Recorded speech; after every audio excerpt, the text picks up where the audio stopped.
Olá, boa tarde. Que bom ter a sua companhia. Este é o programa A Vida em Foco, seu programa de todas as tardes aqui da Rede Evangelizar de televisão. Eu sou Carol Tormena, falo ao vivo para todo o Brasil via satélite, canal digital aberto para mais de 1.300 cidades em todo o país e também estamos no YouTube TV Evangelizar Oficial. Hoje é quarta-feira, dia 4 de novembro. Você sabe que novembro é conhecido como Novembro Azul, um mês de prevenção do câncer de próstata, né? Para os homens. Então, o meu convidado de hoje, que já está aqui comigo, é o Dr. Elji Werneck. Ele é oncologista e já vai nos dar dicas de saúde para os homens, para começarmos bem o mês de novembro, Novembro Azul.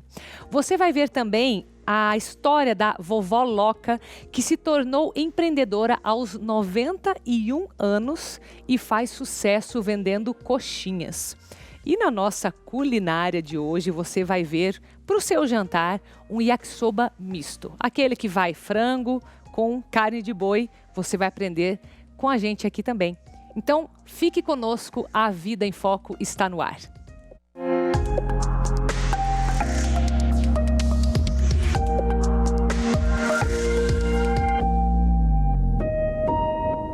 Vamos começar então falando deste assunto que é de extrema importância, principalmente para os homens. Mas você que está nos assistindo, se não é homem, se é uma mulher, tem alguém em casa, depois você já aproveita, né, para comentar do que você viu aqui no programa Vida em Foco de hoje, para estimular. Porque hoje eu tenho aqui o Dr. Elji Werneck, seja bem-vindo, ele é oncologista da Oncoclínicas. E já que o assunto é Novembro Azul, vamos tirar todas as dúvidas, né, do que chama atenção da população no geral, não é só dos homens, né? Nós temos que nos preocupar com essa saúde. Seja bem-vindo, Dr. Elji, tudo bem? Carol, tudo bem? Obrigado aos telespectadores. É uma oportunidade espetacular para a gente poder falar sobre um tema tão relevante, principalmente quando a gente lembra, Carol, que na verdade, 3/4 dos pacientes, 75% dos homens que vão ao médico, eles vão acompanhados de uma mulher. O que quer dizer isso? O homem, de forma isolada, ele é muito pouco proativo. Ele busca, de forma muito isolada, um cuidado específico. Geralmente, esse homem, ele chega aos nossos cuidados médicos através da recomendação da esposa, de uma filha, da mãe. Então, que nós aproveitemos esse momento, e eu acho muito oportuno o que você disse no início, não só para os homens que estão nos ouvindo, mas para a senhora que está nos ouvindo, o seu marido, aquele filho, o próprio pai, enfim, toda mulher tem um homem importante ao lado, né? Sim, com certeza. E qual o principal aí que a gente precisa começar falando desse tópico, né? Vamos falar de prevenção, que eu acho que é o principal caminho para evitar o câncer de próstata? O que o senhor diria nesse sentido? Acho que sim. Eu sempre falo isso com os meus pacientes. Muito mais importante do que preocupar com o diagnóstico precoce é preocupar em não ter a doença para não ter esse diagnóstico em fase nenhuma. E para que isso seja eficaz, a gente precisa praticar os hábitos de vida saudáveis. Esses hábitos são aqueles que a gente bate na tecla com uma série de redundâncias. Prática de atividade física, pelo menos 3 vezes por semana, 30 minutos de moderada intensidade. Não tem tempo, esse mundo corrido. Troque a ida ao supermercado de carro por uma caminhada, suba ao prédio de escada e desça de escada ao invés de usar o elevador, pare 2 quadras antes do trabalho e volte andando, enfim. A gente consegue, de alguma forma, incluir atividades físicas no nosso dia a dia. Segundo, priorizemos uma alimentação baseada em alimentos in natura. Evitemos, portanto, esses alimentos multiprocessados, esses coloridinhos, esses condimentados. Né? Eu uso um termo que eu acho muito propício, que nós utilizemos muito mais o descascar do que o desembalar. Então, que eu descasque um abacaxi, que eu descasque uma mexerica, uma banana, ao invés de desembalar um pão, desembalar um biscoito recheado ou uma lasanha congelada. Terceiro, junto com o controle alimentar e prática de atividade física, que nós consigamos controlar o nosso peso. A obesidade é um fator isolado de risco para o desenvolvimento de uma série de doenças, incluindo o câncer de próstata. De nada adianta eu só comer frutas, verduras e legumes se eu tiver muito acima do peso. Da mesma forma que não adianta eu comer o biscoito de água e sal e refrigerante zero e estar magro. Eu preciso de um equilíbrio, de uma alimentação saudável com uma manutenção do peso corporal. Gostaria de lembrar, não existe limite de segurança para o tabagismo. Nada. Não existe, tá? Não existe. A gente tem estudos mostrando que quem fuma um cigarro por dia, aquele vovô que só fuma um cigarrinho depois da janta para ir dormir, esse indivíduo que fuma um cigarro por dia, ele tem 8 vezes a mais chance de desenvolver câncer de pulmão do que a população que não fuma. E isso vale não só para o cigarro normal, para todo tipo de fumo. Cigarro eletrônico, narguile, maconha, charuto, fumo de rolo, enfim. Tudo, tá. Álcool com bastante moderação. Até 2 taças de vinho tinto por semana podem inclusive proteger o nosso coração. O que passa disso, e em especial falando de bebidas destiladas, é potencialmente maléfico. Aumenta os riscos de desenvolvimento de vários tumores. E gostaria de lembrar que existem 2 populações que têm fatores de risco, mas que não são modificáveis. Porque todos esses fatores que a gente falou, Carol, eles são modificáveis. A gente consegue controlar o nosso peso, a gente consegue modificar o hábito de fumar ou de beber. Enfim, a gente consegue ajustar. Mas tem 2 fatores que não. O primeiro, a raça negra. Indivíduos negros têm quase o dobro de risco de desenvolver o câncer de próstata quando comparado com a população branca. Não se sabe muito certo porquê. Acredita-se que isso tenha relação com fatores hormonais. O que a gente sabe matematicamente é que o negro ele tem um risco um pouco maior. Então, para a população negra que nos assiste, ou para todos nós nesse país nosso tão miscigenado, temos um negro próximo que nós lembremos de orientá-lo para um cuidado ainda maior. E o segundo, aqueles que têm algum parente de 1º ou 2º grau que já tiveram câncer de próstata. Então eu, por exemplo, o meu tio, irmão do meu pai, teve câncer de próstata. Eu tenho, perante a população geral, o risco um pouco maior. E isso vale para todos vocês que tiveram também um tio, o pai, um irmão, o avô com câncer de próstata. Para essas 2 populações de riscos não modificáveis, homens negros e com histórico familiar positivo, esse cuidado deve ser ainda mais redobrado. Tá. E esse cuidado redobrado, fora esses hábitos de saúde, né, que esses citados, tem algo mais para se fazer? E seria exame? Seria ir a um oncologista? Qual que é daí o cuidado extra que a pessoa precisa? Legal, eu acho que o cuidado extra aqui é entender que ele está perante um risco ainda maior e que por isso ele precisa priorizar essas manifestações e esses hábitos preventivos, como nós citamos, de forma ainda mais importante. Fora disso, a gente não tem muito o que fazer. O que a gente precisa mesmo é, então, partir para os hábitos de rastreamento, de diagnóstico precoce. Então, o primeiro passo é evitar com aqueles hábitos. Mesmo evitando, não quer dizer que a gente está livre do tumor.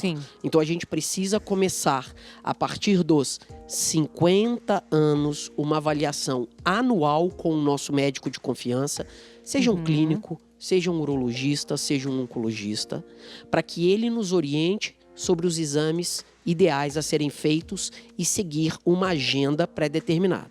De uma forma geral, homens a partir dos 50 anos devem ser submetidos ao toque retal e à dosagem de PSA, que nada mais é do que uma coleta de sangue anualmente. Uma pergunta muito comum pra gente, Carol, é se um substitui o outro. E essa pergunta ela tem uma conotação muito cultural, né? O homem não se permite ser tocado, né? Um exame não substitui o outro, tá? A gente tem uma série de casos de câncer em que o toque não documenta, não identifica essa lesão.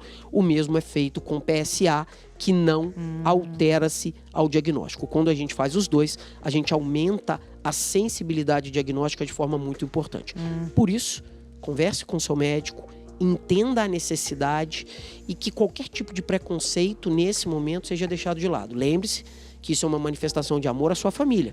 Uma vez que você pode ter um diagnóstico precoce e você vai oferecer para sua família mais 10, 15, 20 anos de convivência com eles, quando comparado àqueles indivíduos que não permitem ser examinados e morrem precocemente por um câncer de próstata. Agora uma pergunta que não é nem pro doutor agora, tá? É pro teu lado humano, porque assim, motivos para para se prevenir, para ir atrás do médico, a gente tem vários aqui, né? Mas nem sempre isso é o fator decisivo para a pessoa, de fato, ir até o médico. Então, assim, com base na tua experiência, nas histórias que você conhece, o que você diria para incentivar os homens nesse Novembro Azul, que a gente está começando agora, o mês de novembro, para que, de fato, eles vençam, né, essa questão cultural, esses medos e procurem, coloquem a saúde acima? Carol, é brilhante a sua ponderação e ela é muito pertinente porque a gente tem dados que nos mostram, como eu já citei anteriormente, que menos de 25% dos homens vão de forma espontânea ao médico. Isso é, mulheres, vocês têm um papel fundamental nos hábitos de vida do marido, do irmão, do filho. Participem dos hábitos desses homens. Para os homens que nos escutam, lembre-se que o que a sua família espera de você, muito mais do que ser o provedor, do que ser a fortaleza, o porto seguro, é que você seja presente na vida. Quando você sai do seu sofá, da sua zona de conforto e busca uma avaliação médica, você está se permitindo viver mais e é isso que a sua família espera de você. Então, veja que a busca ao cuidado médico é uma prova de amor àqueles que você mais ama, oferecendo possibilidade de convivência por muito mais tempo. E gostaria só de lembrar que para o senhor que está nos assistindo agora, se permitir ser tocado aos 50 anos pode parecer difícil, mas lembre da sua esposa, lembre talvez da sua mãe, da sua irmã, que desde a primeira relação sexual, na juventude, no início da idade adulta, já começou anualmente a ser invadida pelo preventivo, pelo Papa Nicolau anualmente, e assim o fazem durante décadas. O homem tem, se pudéssemos assim comparar, o privilégio de só ser examinado, invadido após os seus 50 anos. Utilize-se, portanto, se qualquer tipo de preconceito te bloqueia, de uma prova de amor para sua família, para os seus filhos. Tenho certeza que esse sim é muito maior do que qualquer tipo de conceito que a gente tem formado e resistência a determinadas condutas ou determinadas imagens que a sociedade criou em cima de um simples exame. Excelente. Então, ó, é um homem falando, é um médico falando, mas acima de tudo colocar o amor pela família, que eu acho que é o que todo homem quer, né? É o amor pela família, não? Nós estamos numa TV que prima, que preza, que zela pelo lar, pela família. Eu, assim, o faço na minha casa e convido a todos vocês, homens, se não o fazem, que passem a fazê-lo. E a vocês, senhoras, mães, vovós, irmãs, tias, que vocês sejam aquele instrumento de incentivo, de proatividade para o esposo. A gente sabe que além das questões sociais e culturais, existe também a realidade da correria do dia a dia, do trabalho. O homem ainda trabalha mais percentualmente do que a mulher. Ainda bem que esses números estão se equiparando, mas a gente ainda tem uma sociedade onde em grande parte das vezes o homem é o provedor e o tempo para ele é mais escasso. Isso não significa de justificativa. Para eu finalizar essa frase minha, quem não tem tempo de cuidar da saúde terá que arrumar tempo para cuidar da doença. Essa é forte. Obrigada, viu, doutor Elgi? Você fica também com os contatos dele, que é no Instagram Oncoclínicas Curitiba e Dr. Elgi Werneck. Muito obrigada, viu? Eu posso só encerrar? Claro. Nós temos um telespectador assíduo e muito especial, que é o meu filho, o Arthur, de 5 anos. Nossa! Ô, Tutu, o papai falou que ia mandar um beijo pra você, um beijo grande pra você. E eu prometo pra você, filho, que o papai não vai ter preconceito nenhum pra procurar um médico, pra que eu possa viver muitos anos contigo. Legal. Te amo, filho. Beijo, Arthur, viu? Beijo. Obrigada, viu? Obrigado, Carol. Você vai conhecer agora a história da vovó Loca, que decidiu aos 91 anos empreender. Olha só que interessante, nós vamos conhecer agora a história dela. Primeiro, a graça de Deus. Tudo que você faz, tudo que eu faço, tudo que eu penso, primeiro é Deus que me ajuda. É a família que me ajuda, tem que ajudar, tem que, né? Eu confio nas famílias e eu trabalho, né? Não ter coragem. Foi com esse sorriso, uma linda história de vida e também com uma receita de coxinha que a dona Fabiola Maia, chamada carinhosamente de Vovó Loca, conquistou em apenas 20 dias 60 mil seguidores no Instagram. Meu nome é Fabiola Maia de Oliveira. Quantos anos a senhora tem? 91,5. O novo fenômeno da internet tem 91 anos, 14 filhos e 20 netos. Há alguns meses, ela precisou deixar a casa em Morro do Pilar, na região central de Minas Gerais, para fazer um tratamento de saúde em Belo Horizonte. A minha avó viveu a vida inteira no Morro do Pilar.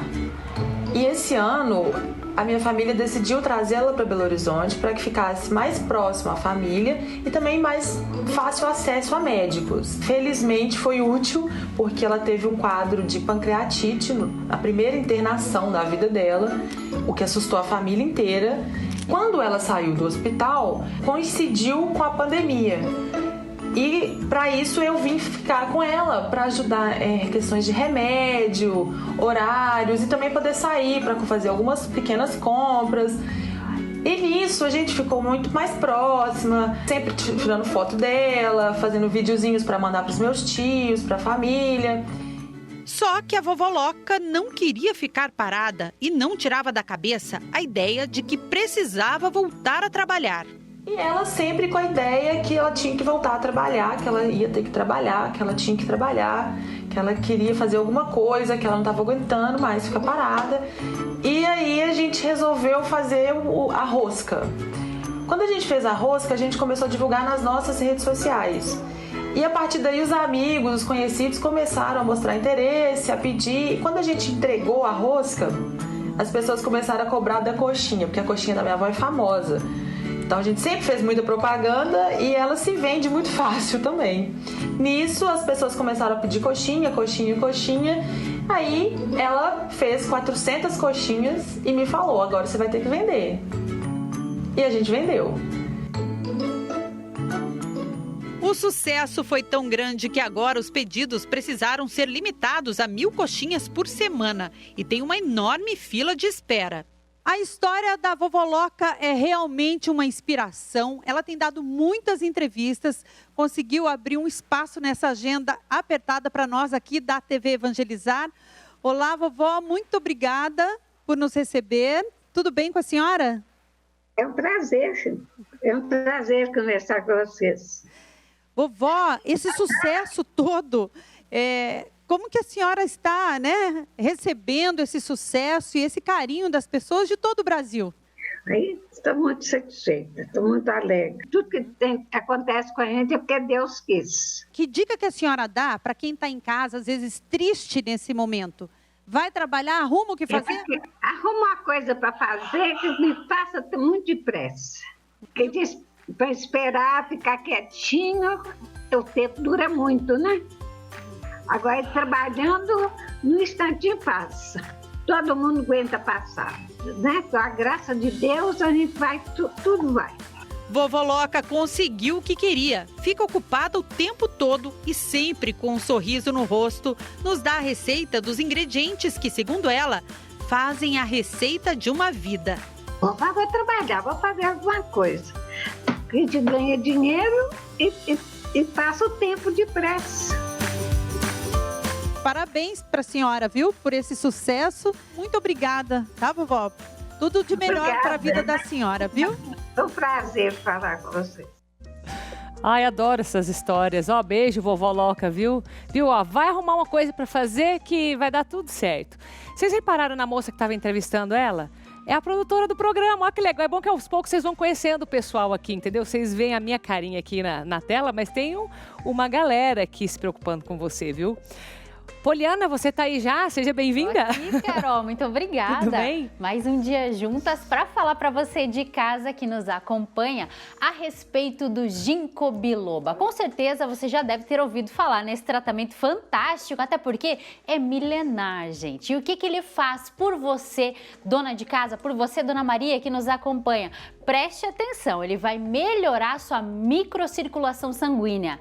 Se você sofre com varizes, por exemplo, tá aqui aqui, ó, um tratamento 100% natural que vai ajudar você a combater e tratar as suas varizes. Ele também vai ajudar a auxiliar o seu coração a trabalhar melhor, porque depois de uma certa idade, conforme a gente vai envelhecendo, nosso organismo envelhece também, nosso cérebro também acaba envelhecendo e muitas vezes traz aquela falta de memória ou então alguns problemas mais sérios como o Alzheimer. Você sabia que o ginkgo biloba, o original da Fontale, esse que tá aqui que você só compra através do telefone que tá na tela, não encontra esse tratamento em farmácias nem em drogarias. É ele que vai ajudar você a cuidar da sua memória, cuidar do seu cérebro. O que seria de nós a partir dos 60, 70, 80 anos sem a nossa memória, gente? É por isso que nós trazemos o ginkgo biloba da Fontale para você aqui hoje, para você cuidar da saúde do seu cérebro, para você cuidar da saúde do seu coração,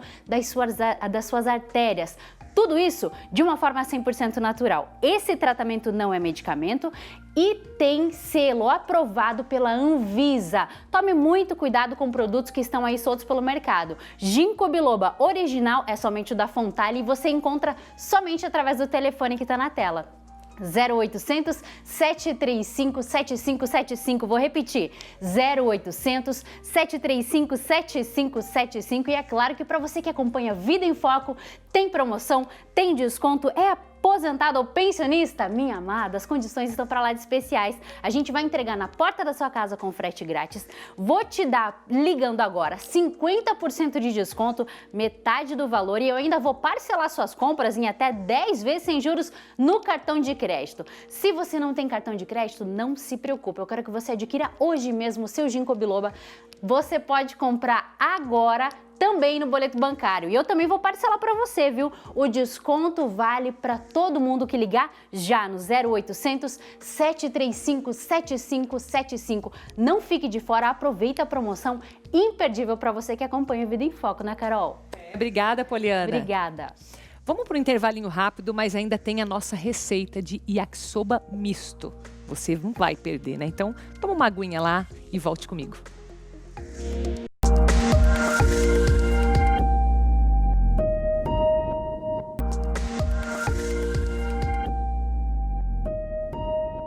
Estamos de volta, você está na Rede Evangelizar de televisão.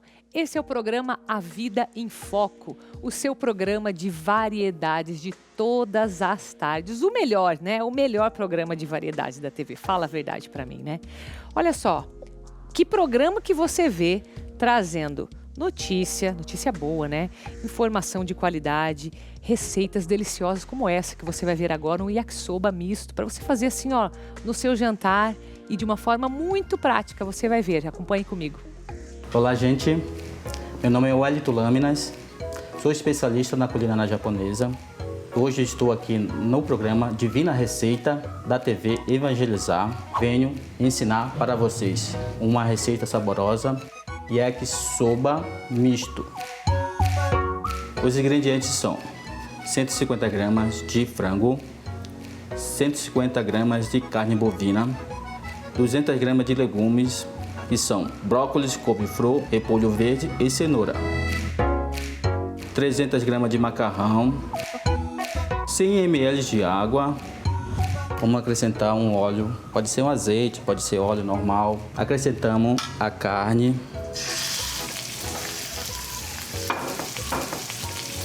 frango também. Nesse processo a gente vai mexendo para refogar a carne. Então agora a gente vai acrescentar os legumes. Primeiro vou colocar repolho, a cenoura,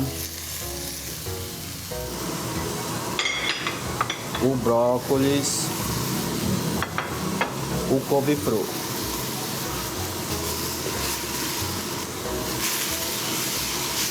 E vamos refogando com a carne e o legume. Agora vamos acrescentar o shoyu. E na sequência, molho tonkatsu. tonkatsu é para dar um sabor extra.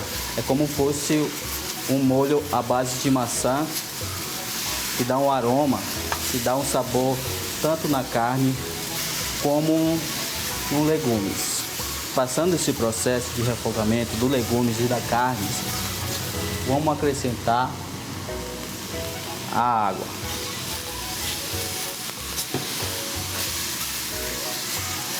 Tendo esse ponto de 1 minuto refogado, você vai acrescentar um pouco mais de molho tonkatsu. E na sequência, gente, vamos colocar o macarrão.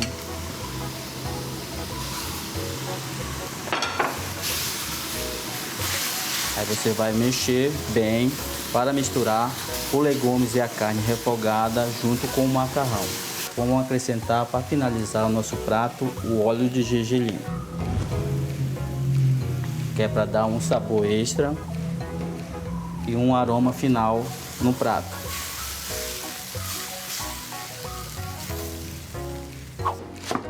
Agora vamos finalizar o nosso prato cortando uma cebolinha verde bem fina. E agora vamos colocar a yakisoba no prato.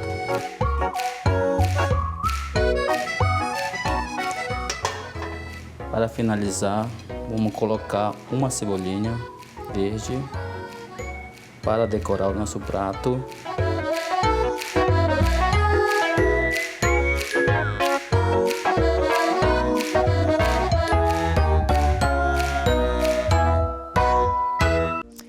Gente, ficou uma cara assim de coisa fresca, natural, né? Aquele yakisoba ali, gostei muito, viu? Você pode rever depois no nosso canal do YouTube para você anotar tudo certinho. TV Evangelizar Oficial. Você vai ver agora uma história, né? Um museu, a gente falou de museu aqui ontem, gostei daquela história. Colonização italiana e polonesa, perto de Curitiba, aqui em Colombo, região metropolitana, onde você vai fazer uma verdadeira viagem no tempo agora comigo. Vamos ver. Estamos em Colombo, município da região metropolitana de Curitiba, para contar a história de uma cidade formada pela mistura de duas etnias. Primeiro chegaram por aqui os imigrantes italianos, em 1878. Depois vieram os poloneses. Os italianos, sobretudo, eles estavam no litoral. Então, quando eles chegaram na década de 70, 1877, mas não se adaptaram no litoral pelo clima, então subiram a serra. Então, os imigrantes foram sendo colocados ao redor da capital urbana, que era Curitiba. E toda essa história está bem contada nessas 3 casas que ficam no Parque Municipal da Uva. Uma delas é o museu, que possui um rico acervo das duas culturas. A construção foi inspirada na sede da Sociedade Italiana, fundada pelos imigrantes em 1905. Por aqui também tem a casa do colono italiano Eugênio Motin, repleta de detalhes que nos levam a uma verdadeira viagem no tempo. Da construção, então, desta casa do colono italiano, nós temos o settiaro, que era a pia de madeira. O nome é settiaro porque sete é balde, aro, então eram os baldes pendurados, né? Nós temos embaixo da escada, era como se fosse a geladeira, então ele é o lugar que não bate sol, ele fica mais gelado. Então ali eles guardavam geleias, vinho, né? Ficava próximo à terra mesmo para manter essa temperatura. Nós temos a escancia, que é um armário direto na parede. E um local que ilustra bem a influência dessas duas etnias é a Casa Perim Puka, um memorial ítalo-polonês. Aqui viveu o casal Alfredo Perim e Rosa Puka. Ele, italiano, ela, polonesa. O lugar abriga muitas histórias dessas duas culturas. Histórias contadas em fotos e objetos. Uma parte do acervo foi doada pela família Cachel. Seu Vicente fez questão de compartilhar algumas lembranças dos pais. Tem a privadinha, tem o bercinho, que o pai mesmo que fazia, né? E a cadeirinha, onde a gente usava para refeições e tal, entre toda a família reunida e tal. Era uma coisa muito bonita e gostosa, dá muitas saudades dessa época. A mãe também, ela usava muita criatividade. E ela produzia as latinhas porque na época não existiam tupperwares, essas coisas, né? Então tinha que aproveitar o material que tinha. Podem até existir diferenças entre as duas culturas, mas em uma característica, elas são iguais: a religiosidade. Mas a fé mesmo desses imigrantes, que é muito marcada hoje nas comunidades, nas paróquias desses imigrantes, né? Tanto os poloneses quanto os italianos, né? Não só em Colombo, toda a região metropolitana de Curitiba, ela é muito marcante. Então eu creio que a maior marca mesmo seja a religiosidade.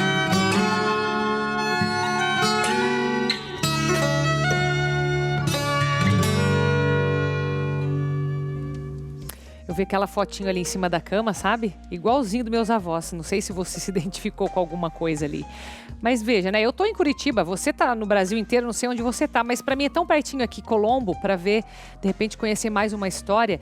E mais interessante do que só ir lá visitar um lugar assim, né? Um museu desse, é conversar com as pessoas que estão lá. Porque você vê, são descendentes de poloneses, de italianos. Eles com certeza têm muita história para contar que acrescenta na nossa vida, né? Isso que é fantástico, colher histórias das pessoas. Esse é o grande lema da nossa vida, né? Agora nós vamos para o boletim de notícias, aquelas notícias boas que a gente gosta. E hoje quem vai falar com a gente é a Heloísa Brunkel. Olá! Começamos o nosso boletim de hoje com uma história linda que vem lá de Belo Horizonte, em Minas Gerais. O setor de radioterapia filantrópico do Hospital de Baleia agora conta com utensílios de trabalho bem diferente do que eles estão acostumados. Tinta, pincel, lápis, cola e tesoura também se tornaram instrumentos de trabalho. E o motivo é a confecção de máscaras infantis para os pacientes em tratamento oncológico. As tecnólogas em radioterapia, Luciana Contígio e a Mariana Mello, afirmam que as máscaras deixam um tratamento mais lúdico para as crianças. A paciente Paloma Oliveira Santos trata um câncer no olho e escolheu a máscara da Minnie para enfrentar as sessões de quimioterapia. E os personagens não param por aí. As meninas já criaram máscara da Mulher Maravilha, de unicórnio e tantos outros personagens escolhidos pelas próprias crianças. Essa atitude vai além do trabalho, é o amor e a humanização na profissão. Parabéns, meninas! E ainda uma história surpreendente. O Harry Sanders vive em Melbourne, na Austrália, e passou por maus bocados quando tinha 17 anos. Ele dormiu na rua, passou noites em abrigos e, quando tinha sorte, dormia no sofá de amigos e familiares. Mas a história dele mudou, graças à sua força de vontade. O jovem conseguiu montar uma empresa de marketing digital, a Studio Hack, que tem escritórios espalhados em toda a Inglaterra. Ele conseguiu construir esse sucesso em 5 anos. E hoje, aos 22, o jovem é um milionário e exemplo de superação. Mas ele afirma que para ter sucesso nos negócios, as pessoas precisam valorizar uma boa noite de sono. E que apesar do seu início difícil, viver em situação de rua ensinou sobre resiliência e fez ele amadurecer. E ele ainda tem uma dica importante para todo mundo: cuidem do seu dinheiro, diminuam os gastos fúteis. Tá aí, parabéns pela sua força, Harry. Tchau, pessoal! Legal essas histórias, né? Eu fiquei pensando aqui, por que será, né, que ele conseguiu superar depois de ir praticamente para o fundo do poço? E lembrei de um livro que eu li a semana passada que fala da escada do triunfo, que quando a gente vai para o fundo do poço, e se a gente consegue superar isso, com várias dicas que ele dá no livro, né, e dentre elas a resiliência, a esperança, a autoconfiança, enfim, várias dicas que ele dá dos degraus do sucesso, que eu acredito que ele aprendeu com a dor até, coitado, né, morando ali na ponte, porque imagina quanto aprendizado não se tira de uma situação difícil. E história de superação é isso, né, é aprender com tudo isso mesmo. Você sabe que tudo que você vê aqui, a gente pode rever no nosso canal do YouTube. Então, fica o convite, se você não é inscrito ainda, vai lá no YouTube, TV Evangelizar Oficial, faz a sua inscrição para que você até saiba quando começa aqui o nosso programa Vida em Foco, tá? Hoje é quarta, amanhã é quinta, nosso horário, 3h30 da tarde, o nosso encontro. Você continua com a programação na TV Evangelizar, agora você fica com o Cine Mariano, o filme Mateus. Então, não deixe, né, de assistir agora esse filme que vai acrescentar muito na sua vida também. Eu vejo você amanhã, espero o nosso encontro marcado às 3h30 da tarde. Fica com Deus, um beijo, até amanhã.